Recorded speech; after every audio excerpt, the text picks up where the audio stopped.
Welcome to the Explainer. Today, we're jumping right into the very first part of the Quran, Juz 1.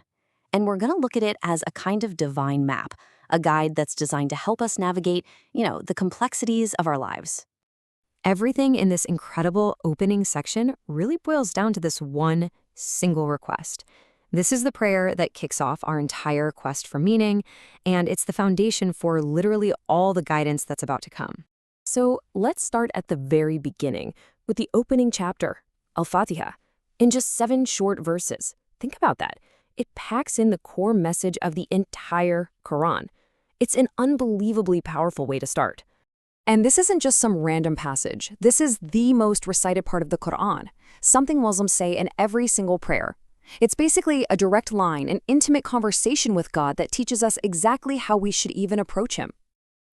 This structure here is like a masterclass in how to ask for something. You start with pure praise, right? Focusing on God's mercy.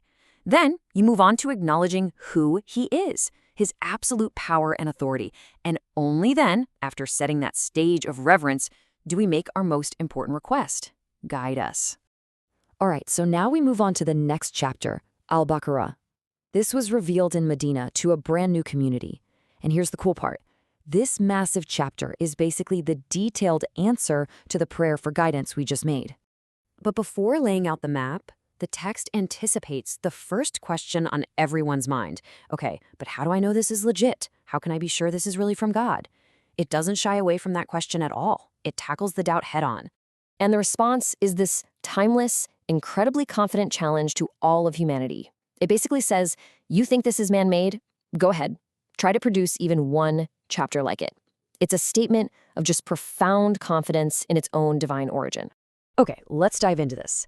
Right off the bat, as the guidance begins, the text sorts people into 3 distinct camps based on how they react. You've got the believers, you've got the disbelievers who are clear about it, and then there's this third group, which is described as the most dangerous of all, the hypocrites. So that first group, the muttaqin, the God-conscious, they aren't just defined by a feeling. Nope. Their faith is about action. It's belief in what you can't see, it's establishing prayer, it's giving from what you have. These are real, tangible signs of a heart that's genuinely open to that guidance. But now, let's get back to that third group, because this is where things get really fascinating. The text doesn't just label them hypocrites and move on. It paints these incredibly vivid pictures, 2 powerful analogies, to show us exactly what's going on inside their hearts and minds. And check out how brilliant these are. The first is like someone who lights a fire. For a split second, they get warmth, they get clarity, they can see.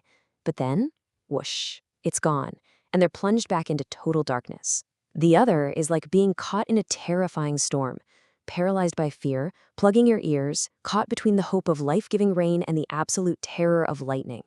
It just perfectly captures that chaotic inner world, doesn't it? So to make these different paths really, really clear, the Quran gives us a high-stakes historical case study.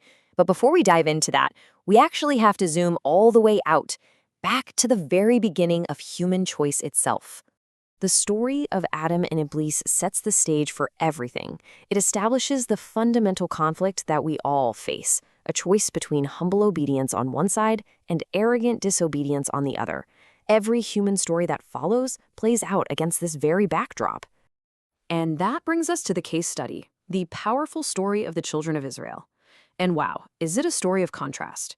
On one hand, you have this overwhelming list of blessings, prophets, miracles, rescue from a tyrant. But on the other hand, you see this pattern of breaking promises and taking it all for granted. It's meant to be a huge warning about the danger of ingratitude. And this whole dynamic is perfectly captured in the one famous story that gives the chapter its name. The command was simple: sacrifice a cow. But it became this huge, complicated ordeal. Why? Well, because of their endless questions, their reluctance. And the lesson is so profound. Sometimes deliberately complicating a command is really just a sneaky way of trying to avoid it. So, after showing us all the pitfalls, the hypocrisy, the reluctance, the Quran pivots. It does a complete 180 and gives us the ultimate positive role model. It shows us the blueprint for success. And that blueprint is the Prophet Ibrahim. And talk about a contrast. No hesitation, no complications, no but why. The command was simply submit, and the response was immediate and total. I have submitted. That's it. His entire legacy, his whole relationship with God is right there in that beautiful, simple exchange.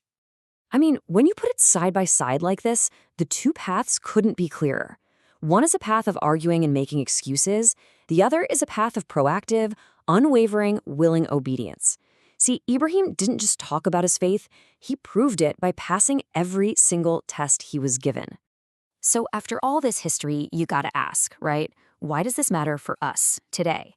Well, the answer is that these aren't just stories from the past. They're meant to be mirrors and maps for our own lives.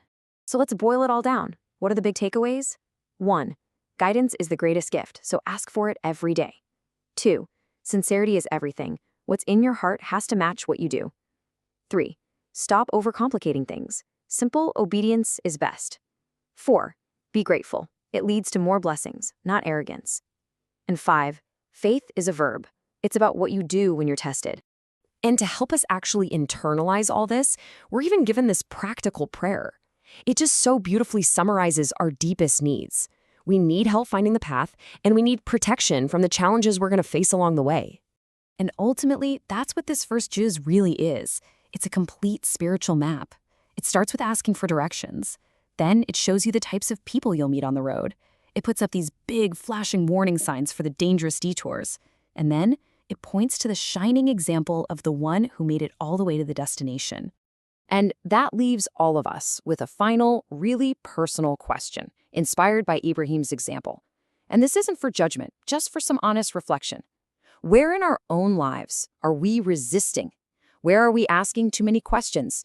Maybe not out of genuine curiosity, but out of a reluctance to just simply submit.